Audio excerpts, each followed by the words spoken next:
चंपा होली खेले इस तरह के अखर कर आखिरी में कही डाला कि मसाला नहीं है। चलिए आज हम लोग देखने वाले हैं 12th क्लास का हिंदी जिसका नाम है दिंगत। तो हम लोग आज पदखंड में चलने वाले हैं। मलिक मोहम्मद जायसी जी का जीवन परिचय पढ़ेंगे। पदखंड में पाठ 1 है। तो चलिए शुरू कर लेते हैं। कवि मलिक मोहम्मद जायसी जी का जन्म की अगर बात करा जाए तो 15वीं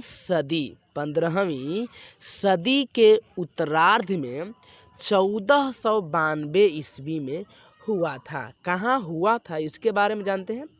उत्तर प्रदेश के कब्र अमेठी में एक गांव था जिसका नाम था जायस नाम का गांव में हुआ था। तो आप जान रहे हैं इनका जीवन परिचय के बारे में। तो यानी कि जन्म कब हुआ है 15वीं सदी में। कब हुआ 15वीं सदी। उत्तरार्ध में कि पूर्वार्ध में तो उत्तरार्ध में, ठीक है। 1492 कब हुआ तो 1492 ईस्वी में। कहाँ हुआ किस राज्य में तो उत्तर प्रदेश में। उत्तर प्रदेश के कहाँ तो कब्र अमेठी एक जगह है, उसी में एक गांव है जायस, ठीक है। जायस यहाँ इसीलिए इनका नाम पड़ गया जायसी, यानी जायस नामक गांव में हुआ था। अगर मृत्यु के बात करा जाए तो 1548 कब हुआ मृत्यु 1548 ईस्वी में। इसका जो है कंफर्म डेट नहीं है, एक अनुमान लगाया जाता है। तो चलिए अब आगे देखते हैं। इनके पिता का नाम मलिक शेख ममरेज था। इनके पिता का नाम क्या था मलिक शेख ममरेज था। किनके पिता का नाम तो मलिक मोहम्मद जायसी जी का। यानी कि जायसी जी का जन्म कब हुआ 15वीं शताब्दी के उत्तरार्ध में 1492 ईस्वी में उत्तर प्रदेश में कब्र अमेठी के जायस नामक गांव में। मृत्यु 1548 ईस्वी में हुआ। इनके पिता का नाम मलिक शेख ममरेज था। अब चलते हैं जायसी जी का बचपन की अगर बात करा जाए तो जायसी जी बचपन में ही अनाथ हो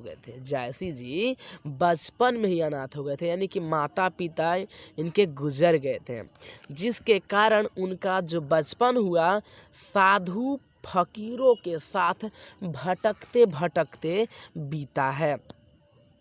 अब अगर बात करें अगला तो जायसी जी के चेचक हुआ था। जायसी जी को चेचक हुआ था। अब चेचक होता है फुंसी होता है, जिसको देहात में माता जी के नाम से भी कहते हैं। तो चलिए चेचक हुआ था मलिक मोहम्मद जायसी जी को, जिसके कारण उनका जो चेहरा था कुरूप हो गया था। चेहरा क्या हो गया था कुरूप हो गया था, यानी देखने में बहुत सुंदर नहीं लगते थे, बहुत खराब लगते थे। तथा उनकी जो बाईं आँख था वो भी खराब था और कान से भी मतलब वंचित थे, कान इनका खराब था। अब आगे देख लेते हैं, इनका रिवीजन कर लेते हैं। तो अगर बात करा जाए जन्म के तो जन्म कब हुआ 1492। कब हुआ 1492 कईवीं सदी में तो 15वीं सदी में, ठीक है। मृत्यु कब हुआ तो 1548 में। मृत्यु कब हुआ 1548 में।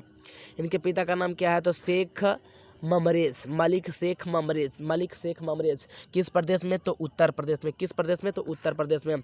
कहाँ तो कब्र अमेठी। कौन गांव में तो जायसी, इसीलिए का नाम जायसी पड़ा है। अब चलिए इनका जो बचपन था यानी बचपने में अनाथ हो गए थे, माता पिता गुजर गए थे। अब आगे चलते हैं। इनका चेहरा पर क्या हुआ था चेचक हुआ था। चेचक होने के कारण से इनका चेहरा क्या हो गया था कुरूप हो गया था। इनका जो बाईं आँख भी मतलब खराब था और कान भी खराब था। अब आगे चलते हैं। देखिए तो मलिक मोहम्मद जायसी जी जो हैं निर्गुण भक्ति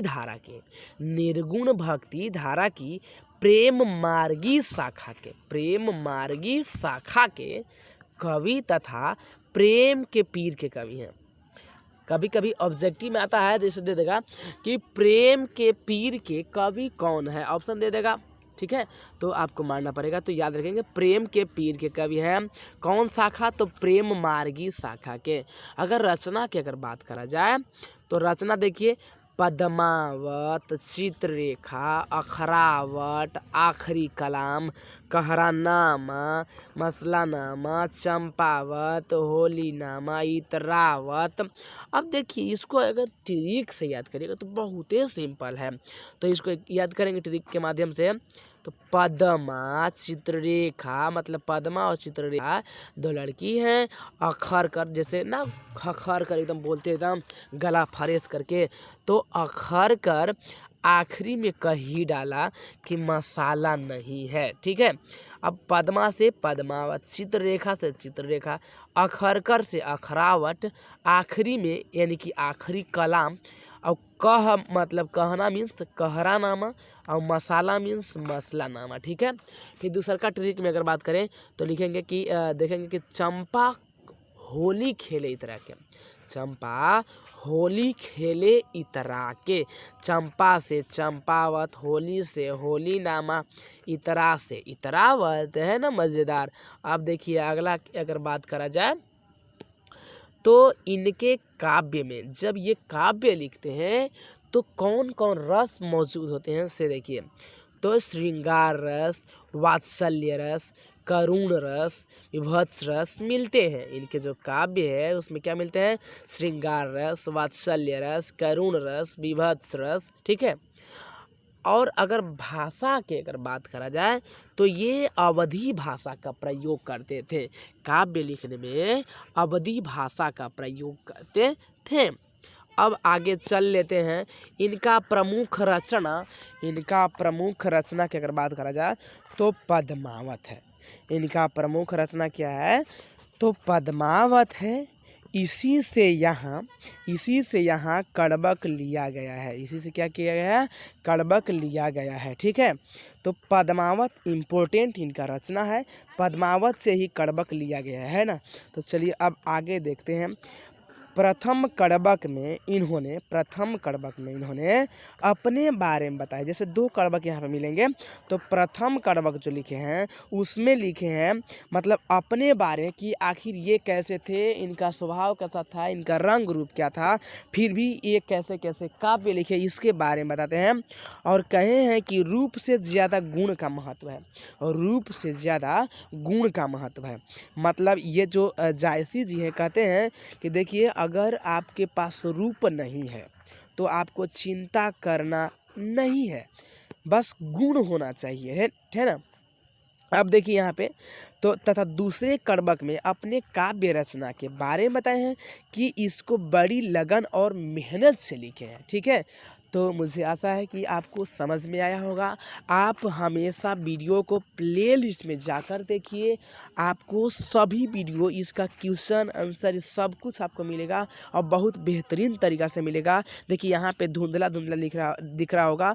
तो यदि आप PDF लेना चाहते हैं फ्रेश, तो आप हमको व्हाट्सअप कर सकते हैं, टेलीग्राम पे आप संपर्क कर सकते हैं, फेसबुक पेज को लाइक कर सकते हैं।